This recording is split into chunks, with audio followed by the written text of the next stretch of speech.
जसमा उहाँलाई अभिनेता प्रदीप खड्काको जोडीको रूपमा देख्न सकिन्छ।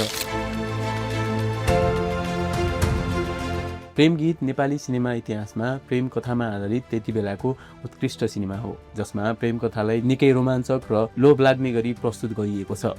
सिनेमाको कथा र सिनेमाका गीत सङ्गीतले उत्तिकै चर्चा पाएका थिए। अभिनेता प्रदीप खड्का र पूजा शर्माको सिनेमा करियरको टर्निङ पोइन्ट नै प्रेम गीत रहेको छ, जुन सिनेमाले उहाँहरूलाई नेपाली सिनेमा इन्डस्ट्रीमा one of the top actors बनायो। पूजा गीत र प्रेम प्रदीपको जोडी यतिसम्म रुचायो कि उहाँहरूलाई हरेक सिनेमामा हेर्न चाहने प्रशंसकहरूको सङ्ख्या बढ्न थाल्यो। केही समय अगाडि मध्यम सेलेबमा रमिरहेका पूजा र प्रदीप अब भने सिनेमा क्षेत्रका सहिता र आवश्यकता बनिसकेका थिए। पूजा शर्माले प्रेम गीत पश्चात सिनेमामा अभिनय गर्ने मात्र नभएर सिनेमा प्रोड्युस गर्न समेत सुरु गर्नुभयो, जसले उहाँको सिनेमा करियरलाई थप उचाइमा पुर्यायो। सिनेमा निर्माणमा उहाँको पहिलो सिनेमा रहेको छ म यस्तो गीत गाउँछु।